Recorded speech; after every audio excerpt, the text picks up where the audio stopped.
Morning, everyone, and thanks very much for taking part in this workshop. As you can see, I'm Winston, and this is Katy, and we're going to be doing using appreciative inquiry to facilitate co-production. And the aims of the workshop is going to be just give you a brief overview of co-production and some of the principles that underpin it. Help you to understand the appreciative inquiry model and how it can support your co-production activities. Yeah, so it's just going to be a little bit of us talking, but not too much, and then an activity which we hope will give you an opportunity to try appreciative inquiry yourselves, and then you can think about how you might be able to take that out into the work that you're doing.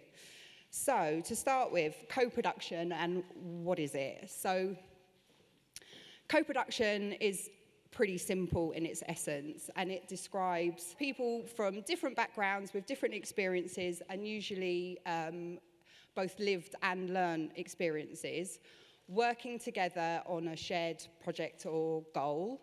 And it's kind of like a step up or a progression from involvement or consultation. Yeah, it can be used anywhere. So anywhere where a decision needs to be made, a problem solved, ideas created. And in Fulfilling Lives, we have used co-production a lot, and it's fundamental to the work that we do. And we've kind of used it in lots of different ways. So co-production for us starts with the one-to-one work that we do with the people that we support, and the user-led approach that Diane spoke about earlier in her introduction. And it's in the developing of those relationships and people feeling that their experiences and needs are really heard and listened to that gives people the kind of like courage and confidence to start taking part in kind of like more group kind of co-production activities. And we've also developed a blended workforce of both lived and learned experience, and both myself and Winston are part of the community team. And we have developed kind of like development pathways and roles for people with lived experience within the program.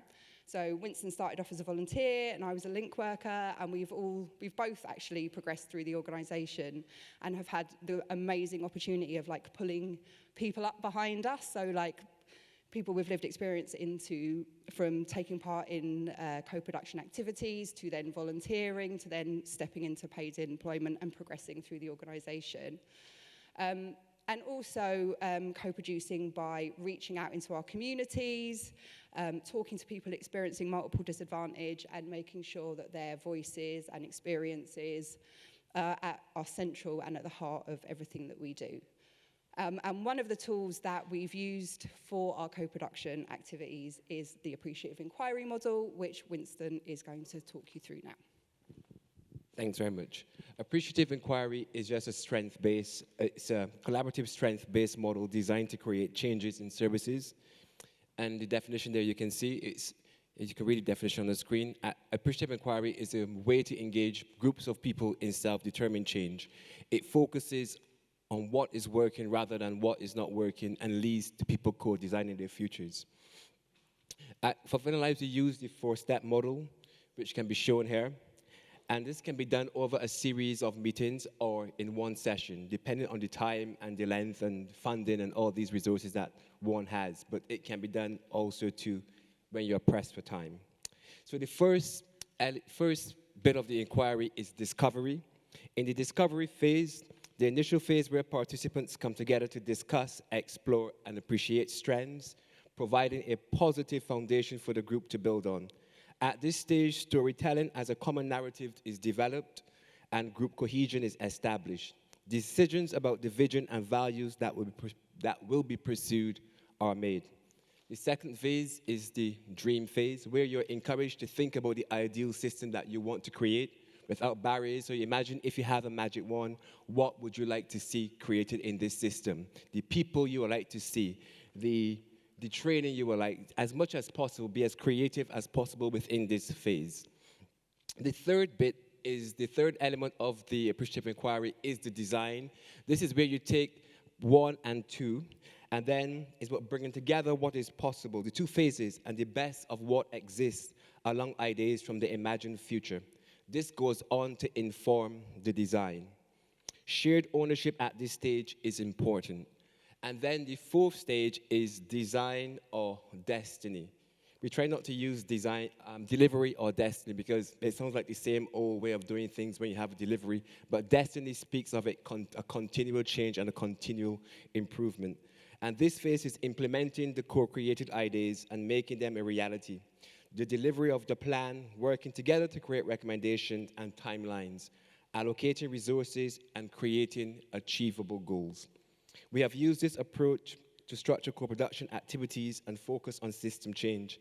And now over to you, Katy. And do you know what? What I realised is I just completely missed the whole slide, so I'm really sorry. I'm going to backtrack. So yeah, nerves. So thank you, George. So back to co-production. So I'm really sorry about that. It's been a bit jumpy out. Thank you, Diane. So people have different ideas about what they think is important in making co-production work successful. But some of the ones that we found in Fulfilling Lives are creating a clear and shared purpose. And we recognise that everyone needs to understand what they are being asked to take part in and why. It's important that the subject roles and expectations are clear and that everyone is on the same page when you begin, and that you check in with people throughout the process and make sure that they're all right. Because talking, especially people with lived experience, like talking about the things that have impacted you can be challenging, and it's really important that we look after the people that take part. And also for the professionals as well, so like if your team members are taking part in co-production activities, we're asking you to think in a really different way. And some of the things you hear might kind of challenge the way that you've worked before, and that also needs to be supported. And that we really recognise that there's a need to surface and explore power dynamics and privilege, actually, which you mentioned earlier, Di. So if we don't acknowledge the differences of power and privilege in the room, what you can find is that those people that are used to having influence and power will continue to have influence and power in the co-production process. So it's really good to explore inherent and acquired power and what that means for the work that you're doing together. Also, the importance of building trusting relationships. So relationships underpin all the work that we do. And if people feel safe and that they're connected to each other, they're much more likely to be able to talk without fear and address some of those kind of more difficult conversations and those elephants in the room. And valuing lived and learned experience equally. And it's really important. Like, we all have so much to offer. And co-production isn't about taking away the experience of people who have spent a long time working in this field, but it's about adding to and respecting that people with lived experience also have really valuable insights to offer. As professional people, we don't have to have all the answers. We've been left to kind of like take charge of everything for way too long, and it's really important that now we accept that we have this huge, valuable resource in people that are using our services and systems, and actually some of the solutions lie with them. So now I would have been handing over to Winston to talk about appreciative inquiry, but he's done that already. So flip, flip, flip. Okay, so we have used appreciative inquiry in lots of different ways within the programme, but I wanted to talk to you about one of those ways.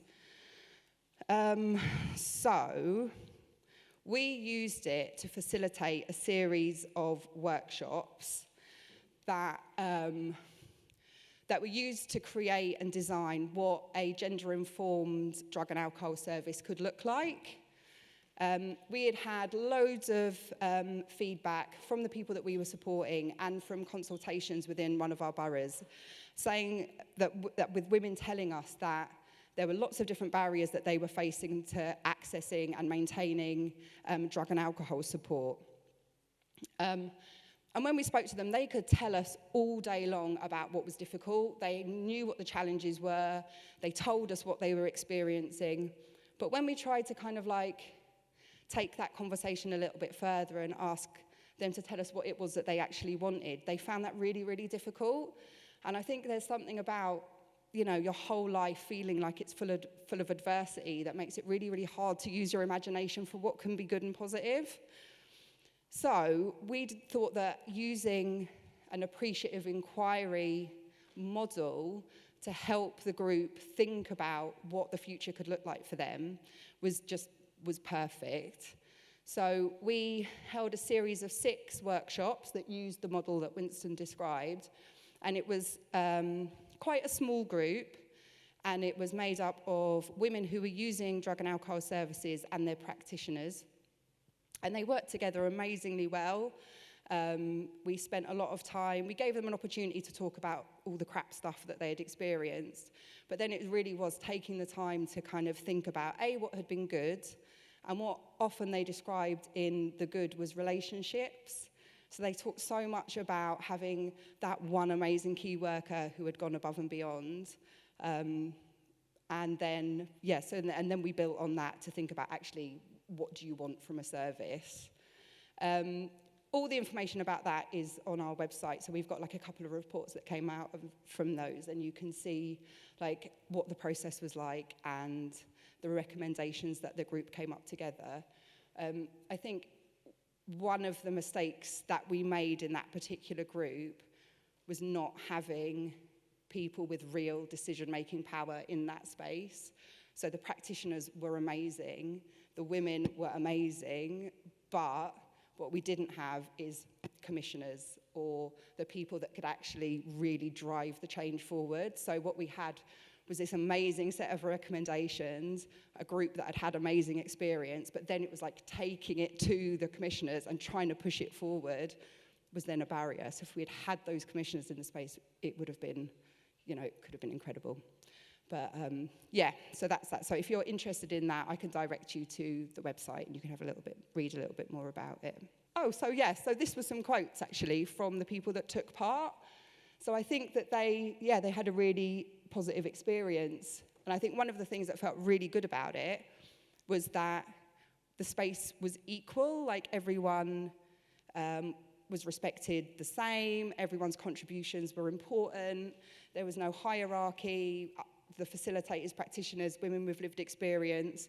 We were just a group of women sat around a virtual table, having some really amazing conversations. So in Fulfilling Lives, we support people who are experiencing multiple disadvantage.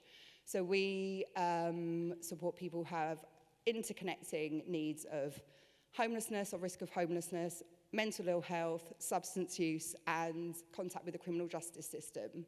So these are our main areas of work. I don't know what you all do in your day-to-day, but is there like any one of those areas that you're particularly interested in or would like to explore a little bit today?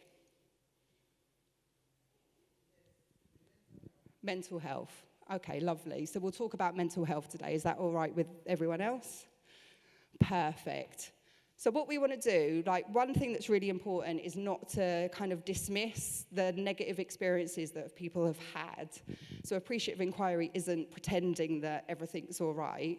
It's just a tool to help you get there. So what we did in our appreciative inquiry workshops is give people the time to tell us about the stuff that was rubbish. So we also want to do that for you guys. So please, I don't know how well you know each other or how confident you feel to shout out, but you can't feel any less awkward than I do standing up here. So please shout out everything that you think is rubbish, frustrating, challenging, difficult about the mental health system. And that could be from your perspective as a worker, it could be from your perspective as a family member, it could be from your perspective of people who have accessed mental health services yourselves. So that could be anything, environments, people, processes. So you suggested mental health, so I'm going to start with you. So tell me something that is frustrating or challenging about the mental health system.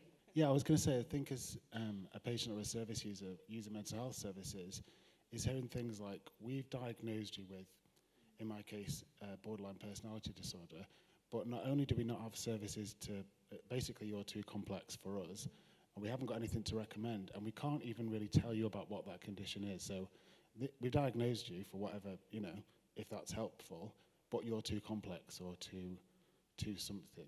So that's what's frustrating for me. Yeah, amazing. Thank you. Yeah, go on. I was going to say that the thresholds to access the services are quite high, and then if you are presenting with a mental health need, you're often just given, like, I don't know, like IAPT services where you get 6 sessions of CBT, which doesn't really, it's not really enough.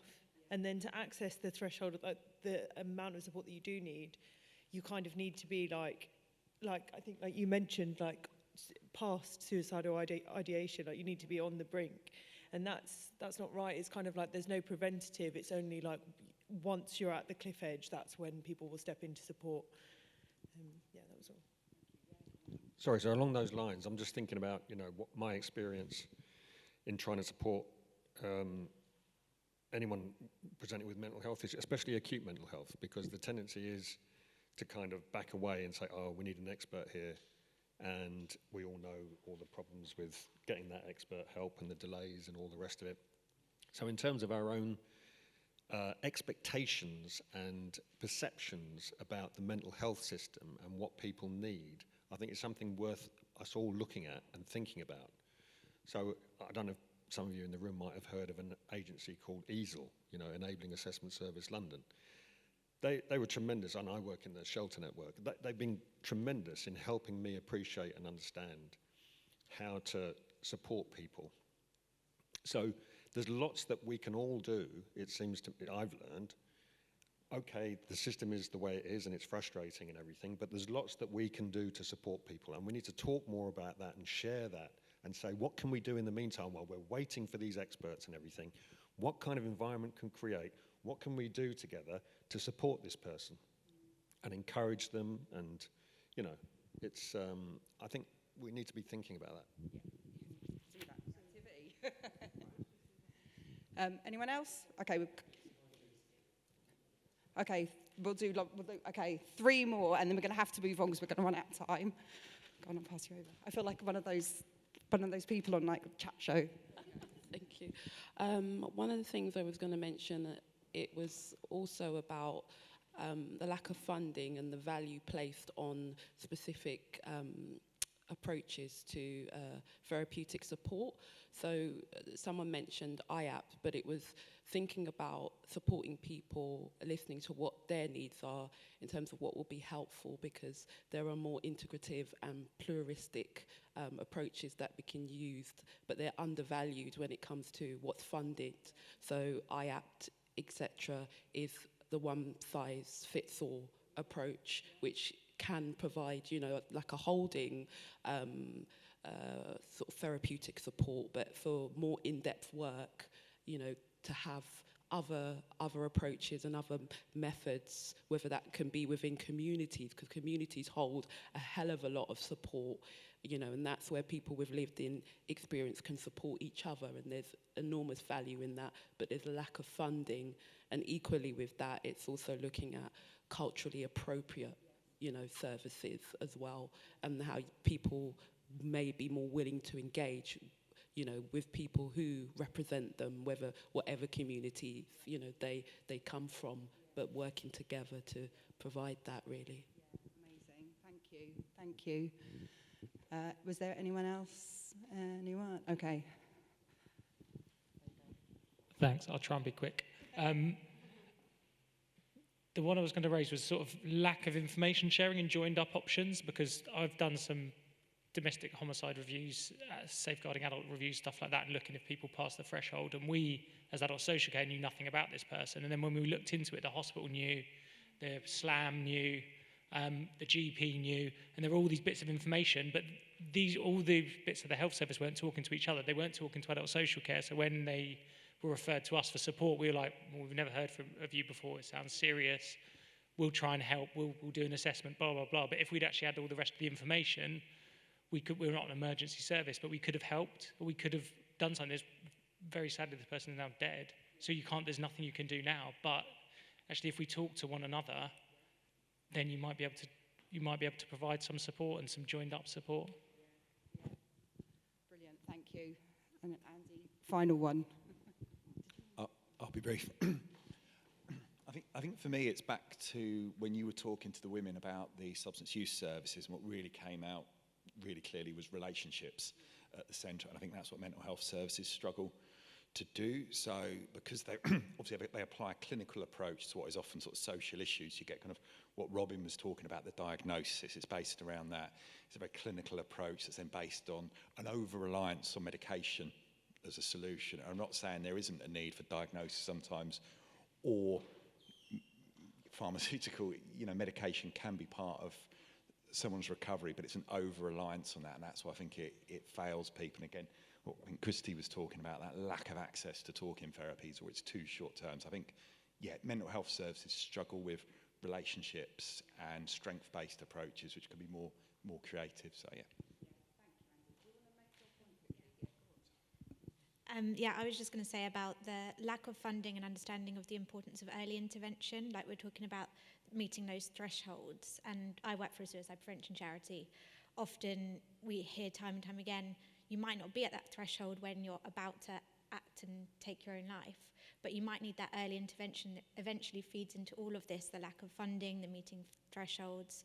So it's about creating opportunities to share information about how to recognise somebody and intervene early enough so they don't actually get to that point.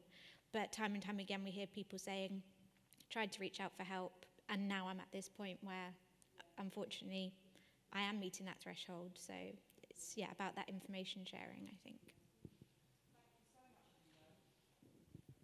Yeah, thank you. I mean, all really amazing points, and definitely stuff that we've experienced in Fulfilling Lives. So there is a lot to be frustrated about when it comes to mental health services, and talking about stuff like, even like listening to you all now, I feel kind of like disgruntled and a bit like, we should be doing things better. So what we wanted to do before we moved on to like thinking about what's good and what we could do differently, wanted to kind of like shed that feeling of it's all a bit crap and frustrating. So I had the slide, which everyone told me to take out, but I really like it.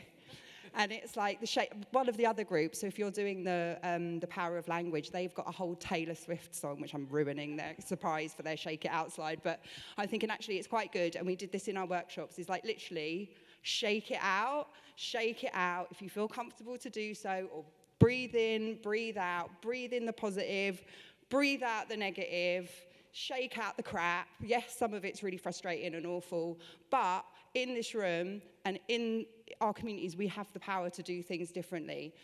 So, on your tables, there is flip chart paper. Is there pens? Did they get the good marker pens? Okay, cool. So, yeah? Okay, cool. So, on your tables, there is flip charts and marker pens. I'll hand over to you in a minute, Winston. So what we wanted to do is like take you on the journey of appreciative inquiry, thinking about mental health services. If it's too much thinking about mental health services as a whole system, if you just want to think about crisis intervention, or you want to think about how you would introduce more talking therapy or whatever, if you want to focus on one part of the system, that's fine. If you want to focus on the system as a whole, that's also fine. And then get your flip chart paper, get your pens, as a group, start talking about the process. So I'm going to hand over to Winston to kind of like talk you through this, otherwise I feel like I'm hogging the mic. There you go. Yeah, thanks, Katy. Just get someone, you guys can start to write the things that are good about the system that you might have experienced or you might have heard about. It might have been an encounter, it might be the way you felt, the way you treated. So just begin to start to list those things on the paper there in front of you. Yeah? Yeah? Okay, is everyone clear? So if you want to just talk amongst yourselves, share those positive stories from your experience. Like in the women's group that I was talking about, the positive was relationships. You might have different things. Talk about what you've seen work for yourself or other people, strengths that you've seen in individuals, teams, or organizations. Thank you for what you've got down already. In your next bit, we're going to be like focusing on the dream. So this is where you get to think big. So free your imagination, describe your vision for the perfect mental health service future. And remember, words create worlds, which I think is amazing. You know, what we write and talk about here may become reality in the future. So if you think mental health services should be on the moon and everyone who uses them should have a rocket to get there, that's totally fine. Put it down. No idea is silly. And just think, if money were no object, there were no limitations, we had a different government and everything was different and you could just create it how you wanted it to be, put that in your dream section. Stage 3 is the design part of the process. So it's about creating a realistic vision based on a combination of what you've seen working well and what your vision is for the future. So we're going to kind of like, because we're running out of time, which is probably my fault, then we're going to kind of like look at the final 2 stages together. So if you have a look back at the work that you've done so far, so the stuff that you've said that is good and the stuff that you want for the future, if you can identify like what jumps out as possible, is there stuff that you've identified in your vision for the future you think, actually, that's not too big a stretch, or with a little bit of adaptation, that could actually happen? And if so if you've got any ideas that you think, yeah, that's a bit out there, but if we adapted it a little bit, then it could be real. And have a little look and think about that, and just jot them down. And then, can you flip it, George, quickly? And then think about in your final section, which is the deliver section, which are your top 3 things that you think, actually, we could carry that forward into mental health services now, even if it's not, if it doesn't exist, but it could do really easily, or if you think that, yeah, that's kind of happening, but it just needs a little bit more focus and energy. So pick your top 3 things and think, is there anything there, even if you don't work in mental health services, you think, okay, I work in a drug service, but we could also do that there, or I work in housing, but yeah, we could do that there too, and have a little think about what you could take back into your workplace.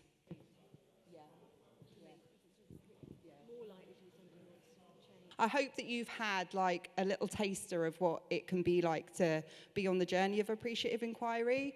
And it really is a fantastic tool for underpinning co-production. And if you're not sure kind of like how to facilitate a co-production space, it kind of gives you the structure to kind of follow. And if you're not too confident in doing it or you've never done it before, please do contact me if you have any questions. I'm here all day, so like you can, come up and find me, and I'll give you my email address or Winston's, and we can like have a chat with you about it if that would be helpful. And also on our website, like I said, we've got reports about it, what the process is like, steps on how to do it, and some of the outcomes that have come from our appreciative inquiry work in co-production. What else was I going to say? So. Does anyone have any questions or comments? Any thoughts? How did it feel? Did it feel good to do it? Yeah? Go on. I'm going to give you the mic really quickly because I know we need to get out of here. Sorry. Yeah, hi. I think it was really good. I give a lot of feedback about my experience, and quite often I feel like I do a lot of complaining, which is fair enough, because I've got the right to complain. But it's always good to talk about what did work and what I would have liked to have seen more of, and for the people still in that situation, because then it feels like you're giving suggestions rather than I hate everything, nothing works. So it's really good, really positive. Excellent. Thank you, Robin. Anyone else? Yeah. Just a quick one, really. So if we wanted to do something like this with service users to kind of inform commissioning, could you kind of do appreciative inquiry without being trained, or? Yeah. Basically, when I first did appreciative inquiry, I'd had a chat with somebody about it and read a leaflet, and then just gave it a bash, and it worked out really well. So yeah, definitely. I can see everyone's coming back in, so I'm really sorry to rush the end. Thank you so much for coming. Huh? Yeah, we can get you the slides. And remember, like, you are the system changers, so like you go back to where you work and be the difference you want to see in the world. Thank you, everyone.